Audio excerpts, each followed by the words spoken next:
بسم اللہ الرحمن الرحیم۔ حضور نے فرمایا کہ میرا ایک حصہ، میرے وجود کا حصہ ارض خراسان پر دفن ہوگا۔ منظارہا مکروبن، پھر حضور ہی نے فرمایا کہ جو میرے اس وجود کے حصے کی زیارت کر لے مکروبن، اس حالت میں کہ وہ غم زدہ ہو، تو اللہ سبحانہ وتعالیٰ اس کے غم کو دور فرما دے گا۔ اور اگر کوئی گناہگار میرے اس وجود کے ٹکڑے کی زیارت کرے تو وہ زیارت سے واپس نہیں پلٹے گا مگر یہ کہ اللہ اس کے گناہوں کو معاف کر دے گا۔ بقول علامہ طباطبائی کے کہ تمام ائمہ رحیم اور رؤوف ہیں، لیکن امام رضا علیہ السلام کی رحمت و رافت حسی ہے، یعنی آپ اسے خاص محسوس کرتے ہیں جب حرم مطہر امام رضا علیہ السلام میں ہوتے ہیں، وہ ایک الگ ہی شان و شوکت ہے۔ اسی طرح سے امام جعفر صادق علیہ السلام نے کہ اللہم صلی علی محمد و آل محمد۔ امام جعفر صادق علیہ السلام کی شہادت ہے شوال المکرم 148 ہجری۔ امام رضا علیہ السلام کی ولادت ہے ذی القعدۃ الحرام 148 ہجری، یعنی امام جعفر صادق علیہ السلام کی شہادت کے چند دنوں بعد امام رضا علیہ السلام کی ولادت ہے، یعنی دادا کی شہادت کے چند دنوں بعد پوتے کی ولادت ہے۔ امام صادق علیہ السلام یہ کہتے ہوئے گئے کہ یا لیتنی ادرک، کاش میں درک کر لیتا اپنے اس پوتے علی ابن موسیٰ الرضا کو، یعنی امام رضا علیہ السلام وہ ہیں کہ جن کی زیارت کی تمنا امام جعفر صادق علیہ السلام کے دل میں ہے۔ تو یہاں ایک خاص مقام امام رضا علیہ السلام کا آپ کو روایات میں نظر آئے گا۔ بی بی نجمہ خاتون کے جو امام رضا علیہ السلام کی والدہ ہیں، ان کا نام تھا نجمہ، جو امام موسیٰ کاظم علیہ السلام کی والدہ ہیں بی بی حمیدہ خاتون، انہوں نے انہیں خرید کر ہدیہ کیا تھا امام موسیٰ کاظم علیہ السلام کو، اور پھر افریقہ سے ان کا تعلق ہے، اور امام موسیٰ کاظم علیہ السلام کی اولادیں بہت زیادہ ہیں۔ تو ایک امام جعفر صادق علیہ السلام کا یہ کہنا کہ کاش میں درک کر لیتا اپنے اس پوتے کو، تو امام موسیٰ کاظم علیہ السلام کی 20 اولادیں ہیں، 20 بیٹے اور 20 بیٹیاں، ان میں خاص اپنے اس پوتے کو یاد کرنا۔ پھر امام موسیٰ کاظم علیہ السلام کے کئی ازدواج ہیں، لیکن امام رضا علیہ السلام اور بی بی فاطمہ معصومہ قم ایک ہی ماں سے ہیں، بی بی نجمہ خاتون، ان کا نام تھا نجمہ۔ جب بی بی حمیدہ خاتون نے انہیں ہدیہ کیا امام موسیٰ کاظم علیہ السلام کو، تو امام موسیٰ کاظم علیہ السلام نے نام رکھا تکتم، اور جب امام رضا علیہ السلام کی ولادت ہوئی تو ان کا لقب پایا طاہرہ، لہٰذا بیوی کا نام نجمہ بھی ہے، تکتم بھی ہے، طاہرہ بھی ہے۔ جب امام موسیٰ کاظم علیہ السلام کا ازدواج ہوا تو بی بی نجمہ خاتون سے یہ کہا کرتے تھے کہ آپ نے حمل کیا ہے، یعنی آپ نے اس وجود کا بوجھ اٹھایا ہے کہ جو عالم آل محمد ہے، آل محمد میں جو عالم ہے اسے حمل آپ نے کیا ہے۔ اور پھر فرماتے تھے کہ ہنی ان لک، کہ مبارک ہو آپ کو، اور بہت مبارک ہو، اور بہت مبارک ہو۔ تو امام رضا علیہ السلام کی آمد سے پہلے خاص الخاص گویا آپ کو روایات میں اہتمام ملے گا، یعنی 150 سال قبل رسول اللہ صلی اللہ علیہ وسلم کہہ کر گئے، اس کے بعد مولا جعفر صادق علیہ السلام کہتے ہوئے گئے جو مذہب جعفری جن سے متصل منسوب ہے، اور پھر امام موسیٰ کاظم علیہ السلام یہ کہتے رہے کہ اے نجمہ خاتون، آپ نے اسے اٹھایا ہے کہ جو عالم آل محمد ہے۔ تو امام رضا علیہ السلام کی آمد کے لیے خاص اہتمام ہے، اور انشاءاللہ جب امام رضا علیہ السلام کی محبت کے ساتھ جائیں میدان محشر میں تو حضور پھر 150 سال پہلے یہ کہہ کر گئے کہ جو میرے اس فرزند کی محبت کے ساتھ اللہ کی خدمت میں پہنچے گا میدان محشر میں، وہ مستبشرا ہنستا ہوا جائے گا۔ وہ میدان قیامت میں جب قیامت کی ہولناکیاں اتنی ہیں، جب قیامت میں سورج سوا نیزے پر ہے، ہر ایک کو اپنے حساب اور کتاب کی فکر ہے، جس کے دل میں امام رضا علیہ السلام کی محبت ہے وہ قیامت میں ہنستا ہوا جائے گا اللہ سبحانہ و تعالیٰ کی خدمت میں۔ آج ایک خط امام رضا علیہ السلام کا شیئر کرنا چاہتا ہوں آپ سے، اور یہ خط شیخ مفید نے کتاب الاختصاص میں اس کو بیان کیا ہے، اور بھی منابع میں موجود ہے۔ شاہ عبد العظیم حسنی اس تعارف کے محتاج نہیں ہے، تہران کے قریب شہر رہ میں مدفون ہے، 4 ائمہ کا زمانہ دیکھا ہے، امام موسیٰ کاظم علیہ السلام، امام رضا علیہ السلام، امام جواد علیہ السلام، امام ہادی علیہ السلام۔ امام ہادی علیہ السلام انہیں انت ولینا حقا کہہ کے پکارتے تھے کہ تم ہمارے برحق ولی ہو۔ 4 نسلوں سے پھر امام حسن علیہ السلام کی اولاد میں امام زادے ہیں، کم از کم 100 روایتوں کے راوی ہیں۔ اپنے عقائد انہوں نے امام جواد علیہ السلام اور امام ہادی علیہ السلام کی خدمت میں پیش کیے تھے کہ میں صحیح عقیدے پر ہوں یا نہیں، اور اس وقت امام نے فرمایا تھا کہ انت ولینا حقا، تم ہمارے برحق محبوں میں سے۔ بلکہ معمولاً امام ہادی علیہ السلام انہیں ان کے نام سے نہیں پکارتے تھے، بلکہ ان کی کنیت ابو القاسم سے پکارتے، جو کہ احترام کی دلیل ہے، یا ابو القاسم کہہ کے پکارتے۔ تو شاہ عبد العظیم حسنی انہیں خط لکھا امام رضا علیہ السلام نے۔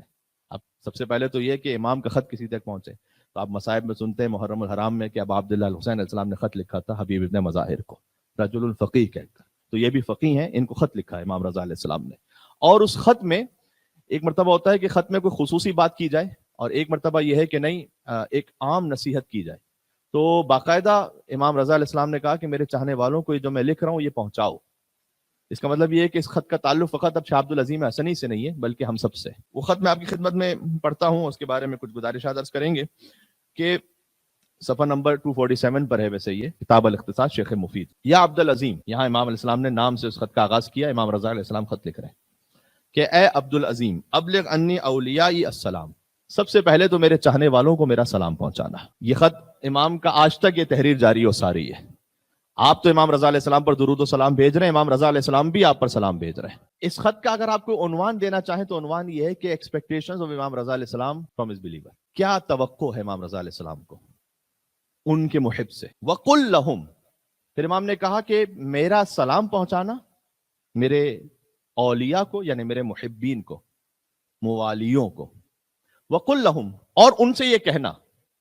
یہ اس بات کی دلیل ہے کہ یہ خط فقط مخصوص نہیں ہے شاہ عبد العظیم سے. امام نے کہا ان سے کہنا میری جانب سے. لا یجعلوا للشیطان علی انفسہم سبیلا, سب سے پہلے تو اپنے نفس میں شیطان کو راہ نہ دیں. یہ پہلی نصیحت ہے امام رضا علیہ السلام. اس لیے کہ شیطان کو اگر راہ دی آپ یا میں نے, تو پھر ایک مرتبہ جب شیطان کو راہ مل جاتی ہے تو اس کے بعد پھر جو مومن کا قلب اور اس کا نفس ہے اس کی آماجگاہ ہو جاتی ہے. اب شیطان کو راہ ملتی کیسے؟ کسی کی نگاہوں سے شیطان کو راہ مل جاتی ہے, کسی کی زبان سے شیطان کو راہ مل جاتی ہے, کسی کے برے فاسد عمل سے شیطان کو راہ مل جاتی ہے. بل انسان علی نفسہ بصیرہ, ہر ایک انسان کے اندر کہیں نہ کہیں کوئی ایک کمزوری ہوتی ہے. اللہ تعالیٰ نے کہا ہر انسان اپنے آپ کو بہتر جانتا ہے. میں آپ کو نہیں جانتا, آپ مجھے نہیں جانتے, لیکن ہر انسان اپنے آپ کو بہتر جانتا ہے. ہمارے استاد محترم کا قوم میں بہت خوبصورت جملہ تھا, کہتے تھے کہ ہم بت شکن کے ماننے والے ہیں نا, مولا علی ابن ابی طالب علیہ السلام کے ماننے والے. کبھی کبھی ہمارے اندر بھی کوئی نہ کوئی بت ہوتا ہے. اب وہ جو بت ہے نا, وہ کوئی باہر سے آ کے نہیں توڑ سکتا. آپ کے اندر کا بت آپ نے خود توڑنا ہے, کیونکہ کوئی اور اس بت کو جانتا ہی نہیں. مثال کے طور پر آپ نہیں جانتے کہ میرے اندر کون سا ایسا ایک گویا بت بنا ہوا ہے, کون سا ایسا ویک پوائنٹ ہے, آپ نہیں جانتے, وہ میں جانتا ہوں. اسے میں نے خود توڑنا ہے, آپ نے خود توڑنا ہے اسے, جو آپ کے اندر کا شیطان. تو سب سے پہلے امام رضا علیہ السلام نے پہلی نصیحت کی شاہ عبد العظیم کو کہ ہمارے ماننے والوں کو کہنا کہ دیکھو شیطان کو اپنی زندگی میں کوئی سبیل نہ دے, راہ نہ دے. وَمُرْهُمْ, اور انہیں حکم دینا. امام کہہ رہے ہیں شاہ عبد العظیم کو کہ ہمارے چاہنے والوں کو حکم دینا, فقط سجیشن نہیں ہے, یہ حکم ہے. بِالصِّدْقِ فِي الْحَدِيثِ وَأَدَاءِ الْأَمَانَةِ, کہ دیکھو کچھ ہو جائے, بولنا سچ اور امانت کو ادا کرنا. سبحان اللہ. میں آپ کے سامنے ایک روایت ایک مومن کے گھر کی مجلس میں پڑھ چکا ہوں کہ جہاں امام نے ارشاد فرمایا کہ اگر تم چاہتے ہو کہ تمہاری تجارت میں دوسروں کا مال بھی شامل ہو جائے تو سچ بولو اور امانت کو ادا کرو. فقط تم اپنے مال سے تجارت نہیں کرو گے, دوسروں کا مال بھی تمہارا بن جائے گا, یعنی کیپٹل تمہارا اس طرح سے بڑھ جائے گا. امام علیہ السلام یہ کہنا چاہتے ہیں اگر تم نے سچ بولا, امانت کو وقت پہ ادا کیا, تو یہ تو ایک ایسا اصول ہے. وَأْمُرْهُمْ بِالسُّكُوتِ وَتَرْكِ الْجِدَالِ. امام علیہ السلام کی ایک ہدایت پر عمل ہو جائے, میرے خیال میں 80% کمیونٹی کے مسئلے حل ہو جائیں اور فیملیز کے مسئلے حل ہو جائیں, آپس کی جو ناچاکیاں وہ ختم ہو جائیں. وَأْمُرْهُمْ, اور انہیں حکم دینا بِالسُّكُوتِ, کہ خاموش رہنا سیکھیں. خاموش رہیں. ہر وقت بولنا عبادت نہیں ہوتا, کبھی خاموش رہنا بھی عبادت ہوتا ہے. بات واضح ہو رہی, خاموش رہیں. وہ چھوٹا سا شگوفہ ہے یا کیا پتہ نہیں, کافی معروف ہوا کہ جب ایک خاتون پہنچی کسی حکیم صاحب کے پاس کہ بہت زیادہ میرے اور شوہر کے درمیان اختلافات ہوتے ہیں تو کوئی وظیفہ بتلائیے. تو انہوں نے ایک قیمتی پتھر کا, میں نے اس پہ دم کیا ہوا ہے, جب بھی کہیں کوئی تکرار ہونا شروع ہو تو اسے اپنے منہ میں رکھ لینا, حل ہو جائے گا معاملہ. اور اس کے بعد انہوں نے یہ پریکٹس شروع کر دی, تو ایک ہی ہفتے میں بہت ہی بہتر ہو گئے حالات. تو وہ تشریف لائیں اور انہوں نے کہا کہ آپ نے کیا دم کر کے پڑھا تھا کہ ہم بھی کسی پتھر پہ دم کر کے پڑھے. تو انہوں نے کہا کہ ہم نے دم کر کے کچھ پڑھا نہیں تھا, بلکہ اس پتھر کو دیا تھا تاکہ آپ کچھ نہ پڑھ لیں سامنے سے, یعنی آپ کچھ نہ بول دیں. اب یہ ہے خیر خاتون کے حوالے سے میں نے کہا کہ لطیفہ مشہور ہے, لیکن یہ ہر طرف سے. کئی دفعہ خاموش رہنا, ایک دفعہ کا خاموش رہ جانا آپ کو کئی مہینوں کے جدال سے بچا لیتا ہے. یہ ہے شیطان کو سبیل نہ دینا, شیطان کو راستہ نہ دینا. بات واضح ہو رہی. اور یہ بسا اوقات اولاد اور والدین ان کے درمیان کا بھی معاملہ ہے, یعنی یہ اولاد کی ذمہ داری کے حوالے سے میں کہہ رہا ہوں. کبھی ہو سکتا ہے کہ آپ کے والدین آپ سے کچھ ایسا کہہ دیں, آپ سمجھ رہے ہیں کہ وہ شاید ناسمجھی کی وجہ سے کہہ رہے ہیں, میں نے دنیا دیکھی ہوئی ہے, میں اس وقت میں مثلا ماڈرن ہوں, مجھے پتا ہے دنیا کے حالات کیا ہیں یا زندگی کیسے گزارنی چاہیے.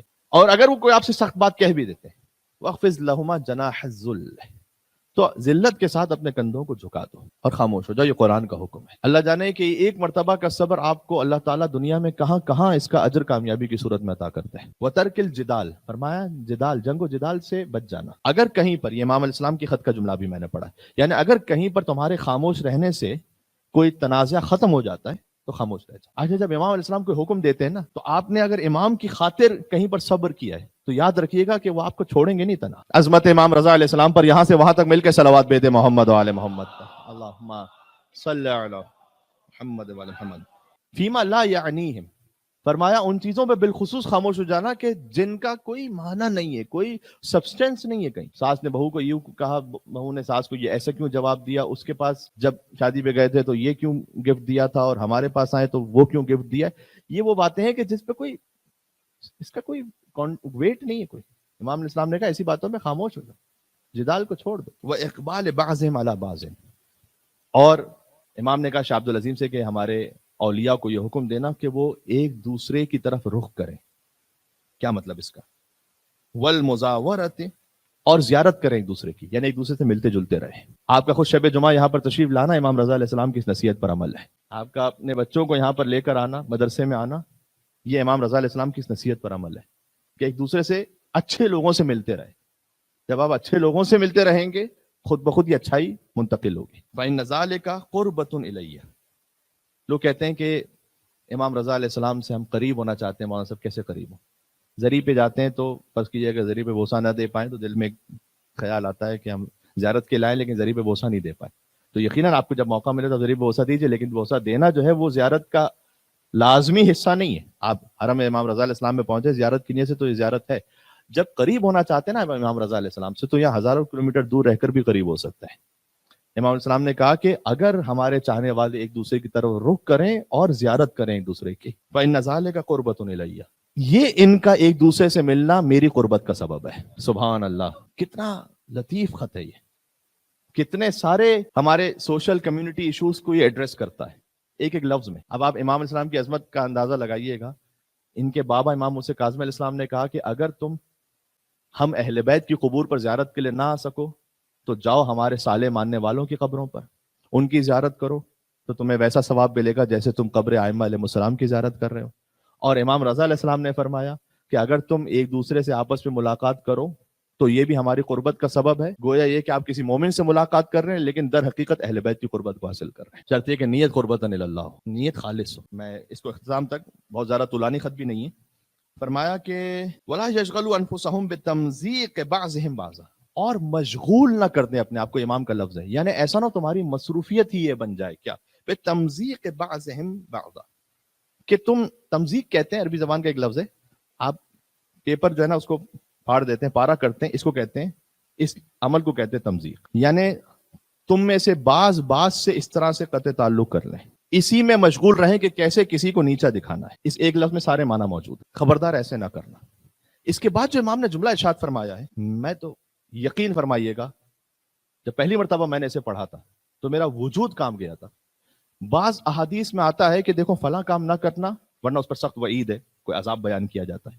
یہاں پر یہ نہیں ہے، یہاں پر اس سے بڑھ کر ایک بات ہے کہ دیکھو ایک دوسرے سے تعلقات میں اس طرح سے نہ کرنا کہ جیسے تم پارا کر دو، اور اسی میں پوشیدہ ہے ذلت کے ساتھ۔ در حقیقت یہ مطلب ہے کہ تم چاہو کہ کسی کو ذلیل و خوار کرو، ہمارے چاہنے والے ایک دوسرے کو، کیوں؟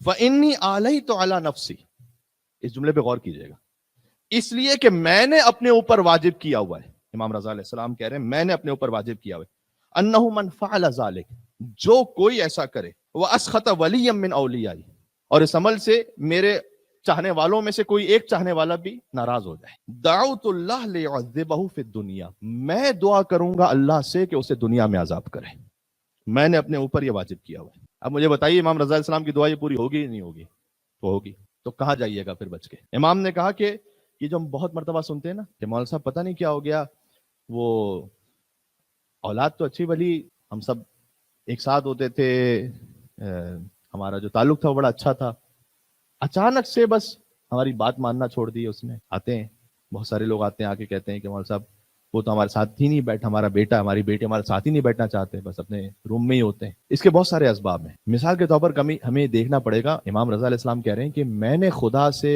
دعا کی ہے اور اپنے اوپر واجب کر دیا ہے کہ اگر کوئی میرے کسی اور چاہنے والے کے لیے ذلت و خواری کا اہتمام کرے گا تو میں اللہ سے دعا کروں گا کہ اللہ اسے دنیا میں عذاب دے گا یہیں پر۔ تو کہیں اس کی وہ وجہ تو نہیں، کہیں دفتن میرے خاندان میں رزق کے معاملے میں کوئی مشکل پیش آنا شروع ہو گئے تو کہیں کوئی اور ایسا تو نہیں کسی مومن کو ناراض کی؟ بات واضح ہے۔ اس پہ یہ بھی یاد رکھیے گا، کبھی اس پہ گفتگو کروں گا انشاءاللہ، کہ ویسے تو تربیت اولاد کا جو عمل ہے وہ در حقیقت ولادت سے پہلے ہی شروع ہو جاتا ہے، اور اس میں بہت سارے کریٹیکل مراحل ہیں، اور بالخصوص جب ایج پہنچ جاتی ہے 11-12 سال۔ کتنے ہی والدین ایسے ہیں جنہوں نے ہم سے اپنا فیڈ بیک یہ شیئر کیا کہ مولانا صاحب ایسا لگتا ہے کہ 10-11 سال تک بہت اچھا تھا تعلق ہمارا اپنے بچوں کے ساتھ، دفعتاً ایسا ہوا چند مہینوں میں کہ جیسے گویا ہاتھ سے سلپ ہو گیا معاملہ۔ وہ پہلے اتنا موبائل پہ نہیں تھا، وہ پہلے اتنا گیمنگ میں نہیں تھا، اب یہ ہے کہ کبھی گیمنگ کی لت ہو گئی ہے، کبھی کوئی چیٹنگ کی لت ہو گئی ہے، کبھی کسی اور چیز کی ہو گئی ہے، اور اتنا زیادہ فرسٹریشن اور اریٹیشن ہے کہ اگر ہم ذرا سی بات کرتے ہیں تو سامنے سے جھنجھلا جاتا ہے اور بھننا آ جاتا ہے، اور یہ سب بہت اچھا تھا لیکن چند مہینوں میں پتہ نہیں کیا ہو گیا۔ تو یہ ایج بھی بڑی کریٹیکل ہوتی ہے، اس پہ بہت زیادہ توجہ دینے کی ضرورت ہوتی ہے والدین کو۔ اس میں بہت ساری چیزیں انشاءاللہ بات کرتے رہیں گے کہ سب سے پہلے تو یہ کہ خود ہم اپنے عمل سے جواز نہ فراہم کریں کہ جب میرے ہاتھ میں اگر 24 گھنٹوں میں سے 20 گھنٹے موبائل ہے تو پھر بچے کو آپ کیسے روکیں گے؟ مثال کے طور پر ان کے ساتھ جو تعلق ہے، چاہے وہ آؤٹنگ کی صورت میں ہے، 2 یا 3 دن آپ کہیں پہ چلے جائیں اپنی فیملی کو لے، جہاں پر کوئی موبائل کوئی لیپ ٹاپ نہیں، جہاں فقط آپس میں گفتگو ہے، آپس میں کھیلنا ہے، آپس کی انٹرٹینمنٹ بس۔ اور اگر آپ یہ تربیت اولاد کی نیت سے کریں تو یقین جانیں یہ بھی عبادت ہے۔ ایک بہت خوبصورت جملہ احادیث سے بھی حاصل ہوتا ہے کہ ایک مومن ہے نا کبھی بھی بند گلی میں نہیں پھنستا۔ شریعت میں بند گلی ہے ہی نہیں، یہ نہیں کہ راستہ بند ہو گیا کیا کریں، نہیں، یہ ہمارا دین ہے، اس کی وسعت ہے، اور ہمارے اور یہ بھی بعض مرتبہ عرض کر چکا ہوں کہ ضرور اسے اپنے پلان میں رکھیں کہ سال میں ایک مرتبہ اگر فائنینشلی اجازت نہ دے سکے آپ کا بجٹ تو 2 سال میں ایک مرتبہ بہرحال آپ اپنے بچوں کو زیارت پہ لے کے جائیں۔ وہ کام کہ جو یہاں پر 100 مجلسوں سے نہیں ہوگا وہ ایک حرم امام رضا علیہ السلام کی زیارت سے ہوگا۔ بات تقریباً ختم ہو رہی ہے۔ اشد العذاب، امام نے کہا میں نے اپنے اوپر یہ واجب کیا کہ میں خدا سے دعا کروں گا کہ ہمارا اگر کوئی چاہنے والا کسی اور سے اس طرح سے ناراض ہوا ہے کہ اس نے قطع تعلق کیا ہے اور اسے ذلیل و رسوا کرنے کی کوشش کی ہے تو اسے دنیا میں اللہ عذاب دے۔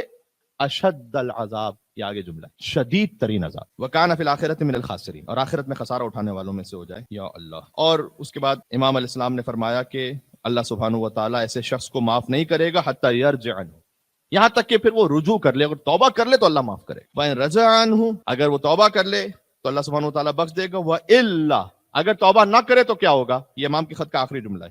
وَإِلَّا نُوزِعَ رُوحُ الْإِيمَانِ عَنْ قَلْبِهِ، اللہ روح ایمان اس کے قلب سے نکال لے گا۔ سمجھ رہا ہے کہ مومن ابھی مومن ہے نہیں۔ وَخَرَجَ عَنْ وِلَایَتِهِ، ہماری ولایت سے خارج ہو گیا۔ وَلَمْ يَكُنْ لَهُ نَصِيبٌ فِي وِلَایَتِنَا، ہماری ولایت کا کوئی ذرہ برابر بھی نصیب ہے ہی نہیں اس کی زندگی میں۔ وَأَعُوذُ بِاللَّهِ مِنْ ذَلِكَ، اور میں پناہ چاہتا ہوں اللہ سبحانہ و تعالیٰ کی بارگاہ میں ایسے انسان سے اور ایسے شخص سے اور ایسے عمل سے۔ یہ سیلف ایکسپلینیٹری، ایسے کچھ بیان کرنے کی اس میں وضاحت کی ضرورت نہیں۔ آپ امام رضا علیہ السلام سے محبت کرنے والے، امام رضا علیہ السلام کا خط خود آپ کے دل میں پہنچ رہا ہے۔ میں تو فقط ایک ریسائٹر کی حد میں فقط ریسائٹیشن کر رہا ہوں، فقط بس واضح ہو رہی ہے۔ آپ کے سامنے 3 آیتیں سناتا ہوں، بات ختم کرتا ہوں۔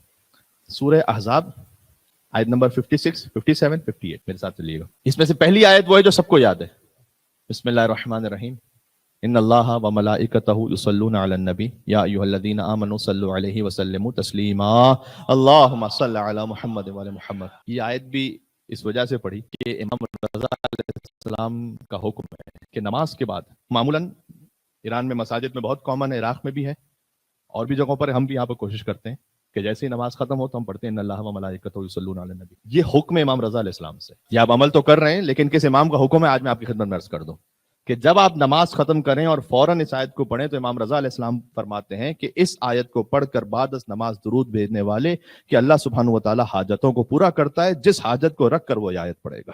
ایک مل کے صلوات بھیجیں اور محمد و آل محمد پر اللہم صلی علی محمد۔ بات ہو رہی۔ اگلی آیت میں فرمایا ان الذین یؤذون اللہ ورسولہ لعنہم اللہ فی الدنیا والآخرہ۔ اچھا، یہاں پر درود، آئے درود میں اللہ سبحانہ وتعالیٰ نے کہا کہ یا ایھا الذین آمنوا صلوا علیہ وسلموا تسلیما۔ اس میں 2 مطلب ہیں، صلو علیہ درود بھیجو، صلوات، وسلموا تسلیما۔ یہاں ایک مطلب ہے سلام کا، ایک مطلب ہے سر تسلیم خم کا۔ تسلیم خم ہو جاؤ مصطفیٰ صلی اللہ علیہ وسلم کے سامنے. اللہم صلی علی محمد وعلی محمد. اسی لیے قرآن کی بلاغت دیکھیے گا آپ. ایک مرتبہ پھر میرے سامنے ساتھ پڑھیے گا, آپ کو یاد ہے آیت, ان اللہ و ملائکتہ یصلون و یسلمون علی النبی, یصلون علی النبی. اللہ نے جب اپنی بات کی ہے تو خدا درود بھیجتا ہے یصلون. ابھی یسلمون کا لفظ نہیں ہے, خدا تسلیم خم نہیں ہوگا نبی کے سامنے, بات واضح ہو رہی ہے. وہاں یصلون کا لفظ ہے, صلوات بھیجتا ہے اللہ سبحانہ و تعالی. اب ہمیں جب حکم دیا گیا یا ایھا الذین آمنوا صلوا علیہ وسلموا تسلیما, ایک حکم ہمارے لیے بڑھا دیا گیا, تو یہاں فرق ہو گیا. اللہ سبحانہ و تعالی درود بھیجتا ہے اپنے حبیب پر, اور اے ایمان والوں تم درود بھی بھیجو اور سرنڈر بھی ہو جاؤ. پھر ان الذین یؤذون اللہ ورسولہ لعنہم اللہ فی الدنیا والآخرہ. جو اللہ اور اس کے رسول کو اذیت پہنچائے تو اللہ لعنت بھیجتا اس پر دنیا اور آخرت میں. وعد لہم عذابا مہینا, اس کے لیے ذلت آمیز عذاب ہے. ذرا غور کیجئے گا یہاں پر, یہاں بات ہے اللہ اور اس کے رسول کو اذیت پہنچانے کی, اور حدیث میں شامل ہے کہ جنہوں نے اہل بیت کو اذیت پہنچائی, من آذاہا فقط آذانی, انہوں نے رسول اللہ کو اذیت پہنچائی. اب یہ آیت معمولاً ہم نہیں سمجھتے ہیں, اور ہے بھی ویسے دشمنان اہل بیت کے لیے, لیکن کہیں ایسا نہ ہو کہ ہم اپنے کسی عمل سے اس آیت میں کہیں نہ کہیں خدا نہ خواستہ شامل نہ ہو جائے. تو مولانا صاحب یہ کیسے ممکن ہے کہ ہم اللہ اس کے رسول کو اذیت پہنچائیں؟ ابھی جو میں بات آپ سے کر رہا تھا نا, ایک مومن کے لیے کسی بھی طرح سے دلوں کا حل اللہ جانتا ہے. کبھی کبھار کوئی اصلاح کی نیت سے بظاہر کہہ رہا ہو, دل میں ہے کہ اسے مجھے ذلیل کرنا ہے. آپ اپنے سامنے والوں سے چھپ سکتے ہیں, امام رضا علیہ السلام سے نہیں چھپ سکتے ہیں. دل کا حل اللہ جانتا ہے کہ آپ نے اگر کسی کی اصلاح کے لیے بھی کوئی بات کہی ہے تو وہ اصلاح کے لیے بات برائے اصلاح کہی ہے یا ذلت و خواری کے لیے کہی ہے, کیوں کہی ہے. اب مولانا صاحب ہم تو اللہ اور اس کے رسول کو اذیت پہنچانے کے لیے تو ہم تصور بھی نہیں کر سکتے. تو امام جعفر صادق علیہ السلام کے پاس ایک شخص آیا, اس نے کہا کہ مولا آپ نے اللہم صلی علی محمد وعلی محمد. امام رضا علیہ السلام نے کہا کہ تم نے ہمیں بڑی تکلیف پہنچائی. کہ مولا میں خدا کی پناہ چاہتا ہوں اس بات سے کہ آپ کو تکلیف پہنچاؤں. امام نے کہا کہ جوفہ, جہاں سے احرام باندھتے ہیں حج, وہاں پر تم تھے اور ہمارا چاہنے والا ایک تھا, اور اس نے تمہارے پاس سواری تھی, اس نے چاہا کہ تم سے ریکویسٹ کی کہ کیا میں تمہاری سواری پر ساتھ آ سکتا ہوں. تمہارے لیے امکان بھی تھا کہ اسے ساتھ بٹھاؤ, اور تم نے اسے دھتکار کے منع کر دیا. تو جو اسے جو تکلیف پہنچی ہے درخت تم نے ہمیں تکلیف دی. حق اہل بیت کو ادا نہ کرنا بھی اہل بیت کے لیے اذیت دینا ہے. آپ کا خمس واجب ہے, آپ جان بوجھ کے ادا نہ کریں. حق اہل بیت کو غصب کرنا ہے, بات واضح ہے, یہ اہل بیت علیہ السلام کو اذیت دینا. یہ اس لیے نہیں ہے, بعض لوگ یہ سمجھتے ہیں, چاہے زبان سے نہ بھی کہہ پائیں. امام رضا علیہ السلام کے زمانے میں بھی تھا, چونکہ بعد امام رضا علیہ السلام پر ہو رہی ہے. تو ایک شخص آیا, امام رضا علیہ السلام کی خدمت میں کچھ ہدیہ دیا, کچھ تحفے دیے. شاید نہیں معلوم, اس میں بظاہر لکھا ہوا نہیں ہے کہ امام کے لیے جو خمس تھا وہ امام کا حق تھا یا کوئی اور شاید تھی جو دے رہا تھا امام کو. اس نے فی نفس ہی کا لفظ ہے, اپنے دل میں سوچا کہ اگر ہم یہ نہ دیں تو کیسے معاملہ چلے گا. امام رضا علیہ السلام نے کہا نہیں کچھ اس سے, کیونکہ اس نے بھی نہیں کہا تھا. امام نے اپنے خادم, نماز کا وقت ہوا تو اپنے خادم کو بلایا اور امام علیہ السلام وضو فرمانے لگے. تو امام کے دست مبارک سے جو پانی اس تشت میں گرتا تھا وہ ہیرے اور یاقوت میں تبدیل ہوتا جاتا تھا, خالص سونا بن رہا تھا. تو دیکھتے ہوئے اب نہیں معلوم کہ فقط اس کے لیے یہ مکاشفہ امام نے کیا تھا, سب کے لیے نہ کیا ہو شاید. پھر امام نے اس کی جانب دیکھ کر کہا کہ ہمیں ضرورت نہیں ہے تمہارے مال کی. اس کو مخاطب کیا. خود قرآن میں بھی یہ ہے کہ اے رسول جب آپ ان سے زکوٰۃ کو لے لیں, صلی علیہم, ان کے لیے دعا کریں, فإن صلاتک سکن لہم. آپ کا ان کے لیے دعا کرنا ان کے دل کی تسکین کا سبب ہے. آپ کا امام کی خدمت میں پیش کرنا اور امام سے دعا لینا یہ ہماری تسکین کے لیے ہے, امام کے لیے نہیں. عبد الملک بن مروان, امام علیہ السلام یعنی امام سجاد علیہ السلام طواف کر رہے تھے. تو عبد الملک بن مروان نے ایک مرتبہ امام کے پاس آ کر کہا کہ وہ یزید نے آپ کے بابا کو قتل کیا تو آپ نے ہم سے بھی تعلق نہیں رکھا ہوا, تو ہم تو وہ نہیں ہیں. امام نے کہا کہ یزید اپنے انجام تک پہنچ گیا, اور جو کوئی حجت خدا کے ساتھ یہ کرے وہ اپنے انجام تک پہنچے گا. اسے وعید سنائی.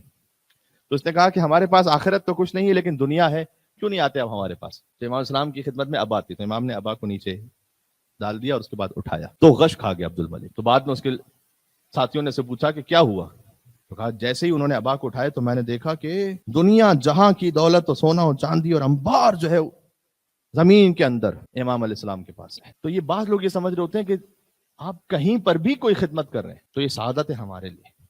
یاد ذہن میں رکھیے گا انشاءاللہ.